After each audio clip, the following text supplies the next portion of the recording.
પાણીની પારાયણને લઈને સુરેન્દ્રનગરમાં સ્થાનિકોએ મનપા કચેરીએ નહાવાનું નાટક ભજવી વિરોધ કર્યો.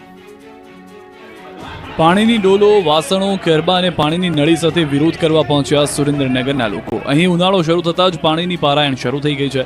શહેરના સંત સવૈયાનાથ અને ઠાકરનગરમાં પાણી આવતું નથી. પાણીની રામાયણથી લોકો પરેશાન છે. ભર ઉનાળે લોકોને દૂર દૂર સુધી પાણી ભરવા જવું પડી રહ્યું છે. આ અંગે અનેકવાર રજૂઆત કરવા છતાં કોઈ નિરાકરણ નહીં આવતા અંતે લોકો વિફર્યા. સોસાયટીના લોકોએ વહેલી સવારથી મહાનગરપાલિકા કચેરીને ઘેરી હતી. ખાલી વાસણો, પ્લાસ્ટિકના જગ, નળી, નોઝરો સાથે વિરોધ પ્રદર્શન કરી મનપા કચેરીને ગજવી હતી. સ્થાનિકો દ્વારા કચેરીના પ્રાંગણમાં જ અર્ધનગ્ન થઈ વિરોધ પ્રદર્શન કરતા પોલીસ દોડી આવી હતી. પોલીસ સાથે સ્થાનિકોનું ઘર્ષણ થયું. મનપા કચેરીમાં જ જતા અટકાવતા સ્થાનિકો અને પોલીસ વચ્ચે ઝપાઝપીના દ્રશ્યો સર્જાયા હતા. વડોદરામાં તસ્કરોનો તરખાટ, દુકાનના ગલ્લામાંથી રૂપિયા કાઢીને ભાગ્યો ચોર.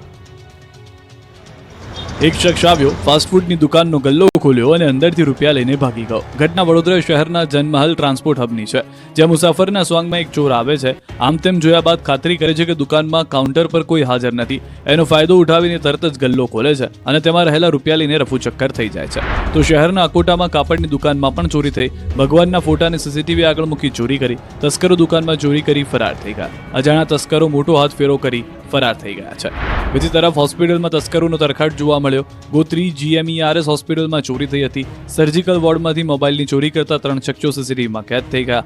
હોસ્પિટલમાં સારવાર માટે આવતા દર્દીઓને સજા થવાના બદલે પોતાનું સામાનનું ધ્યાન રાખવું પડે તેવી સ્થિતિ છે. સિક્યુરિટી દ્વારા કોઈ પણ પ્રકારની તકેદારી નહીં રખાતી હોવાનું સામે આવ્યું. 6 દિવસ બાદ ગોંડલ યાર્ડ ખુલતા જણસીઓથી છલકાયું. માર્ચ એન્ડિંગના કારણે 6 દિવસ બંધ રહ્યા બાદ ફરી ગોંડલ માર્કેટિંગ યાર્ડ ધમધમતું થયું. યાર્ડ ચાલુ થતાં વિવિધ જણસીઓથી યાર્ડ છલકાયું હતું. 6 દિવસ સૌરાષ્ટ્રભરમાંથી ખેડૂતો પોતાનો માલ લઈને પહોંચ્યા હતા, જેથી યાર્ડમાં ક્યાંય પગ મૂકવાની જગ્યા ન હતી.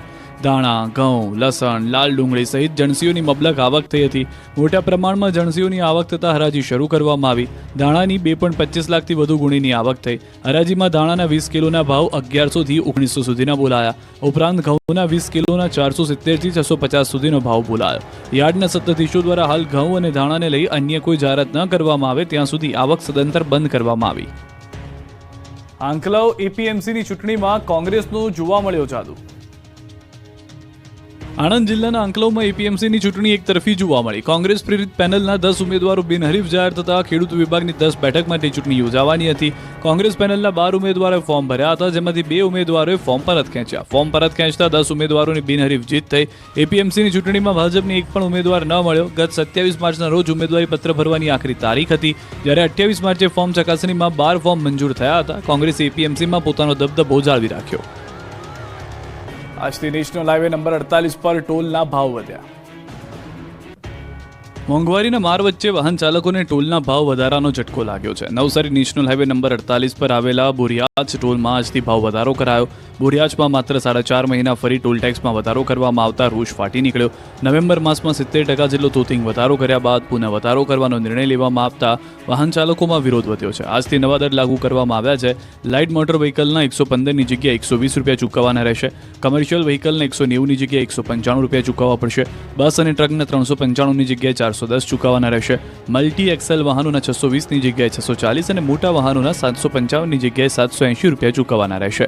નેશનલ હાઈવે ઓથોરિટીના નિર્ણયથી ટોલ નાકાથી પસાર થતા 30,000 વાહનોને અસર થશે.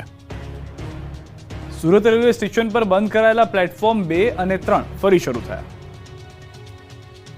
સુરત રેલવે સ્ટેશન પર બંધ કરાયેલા પ્લેટફોર્મ 2 અને 3 ફરી શરૂ કરવામાં આવ્યા. આ પ્લેટફોર્મ છેલ્લા 3 મહિનાથી બંધ હતા. ટ્રાન્સપોર્ટ હબ તરીકે વિકસાવવા ચાલી રહેલી કામગીરી અંતર્ગત પ્લેટફોર્મની કામગીરી પૂર્ણ થતાં પુનઃ શરૂ કરાયા. પ્લેટફોર્મ બંધ હોવાથી 115 જેટલી ટ્રેનોને ઉધના સ્ટેશન ડાયવર્ટ કરાઈ, જેથી મુસાફરોને હાલાકી પડી રહી હતી. સુરતથી મુંબઈ તરફ જતા મુસાફરોને ઉધના રેલવે સ્ટેશન સુધી લંબાવવું પડતું હતું. જોકે પ્લેટફોર્મ શરૂ કરાતા મુસાફરોએ રાહતનો શ્વાસ લીધો. સુરતમાં મચ્છર પર થઈ એર સ્ટ્રાઇક. સુરતમાં હવે મચ્છરોનું આવી બન્યું છે, કારણ કે સુરત મહાનગરપાલિકા દ્વારા આ રીતે ડ્રોનની મદદથી મચ્છરોનો ખાત્મો કરવાની શરૂઆત રાંદેર ઝોન વિસ્તારના ભેસાણ ગામથી કરાઈ છે. પાલ, પાલનપોર, ભેસાણ અને જહાંગીરાબાદના નાગરિકોએ મચ્છરોના અતિશય ત્રાસની ફરિયાદ કર્યા બાદ તંત્રે ડ્રોનની મદદથી દવાનો છંટકાવ કર્યો. મેયર ઉપરાંત અધિકારીઓ પણ ડ્રોનથી દવા છંટકાવનો ડેમો જોવા પહોંચ્યા હતા. મેયરે કહ્યું કે જ્યાં કર્મચારી પહોંચી નથી શકતા એવા વિસ્તારમાં મચ્છરના બ્રીડિંગ શોધીને તેના ખાત્મા માટે દવા છાંટવામાં આવશે. વડોદરામાં 4 વર્ષના બાળક પર અત્યાચાર મુદ્દે પોલીસે શરૂ કરી તપાસ. વડોદરામાં 4 વર્ષના બાળક પર અત્યાચારને લઈને ખળભળાટ મચી ગયો છે. આ મામલે તપાસનો ધમધમાટ શરૂ થઈ ગયો છે. હવે પોલીસે પણ તપાસ હાથ ધરી છે. ચાઇલ્ડ ડેવલપમેન્ટ સેન્ટરે પહોંચી પોલીસે પંચનામું કર્યું. બાળકના પરિવારને સાથે રાખી પંચનામું કરાયું. સાથે ડોક્ટર મીરા સહાયક સામે ગુનો નોંધાયો છે.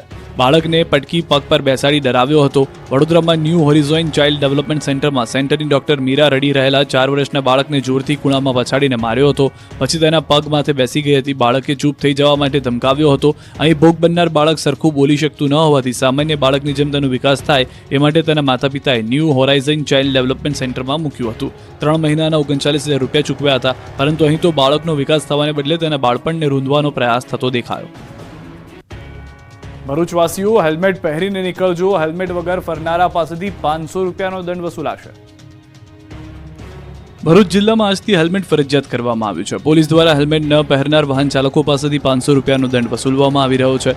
ગુજરાત હાઈકોર્ટના આદેશ બાદ રાજ્યના પોલીસ વડાએ તમામ સરકારી કચેરીઓમાં હેલ્મેટ ફરજિયાત કર્યું હતું.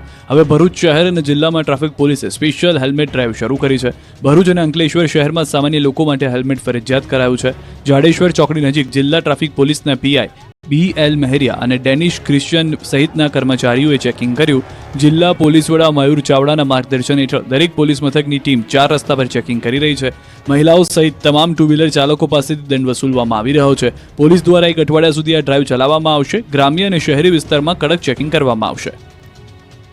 ભાવનગરમાં 2 માસમાં 1110 વાહન ચાલકો દંડાયા. 54 લાખનો દંડ વસૂલાયો. ભાવનગરવાસીઓએ 2 માસમાં ટ્રાફિક નિયમોના ભંગ બદલ 2.5 કરોડ રૂપિયાનો દંડ ભર્યો. અકસ્માતોને નિવારવા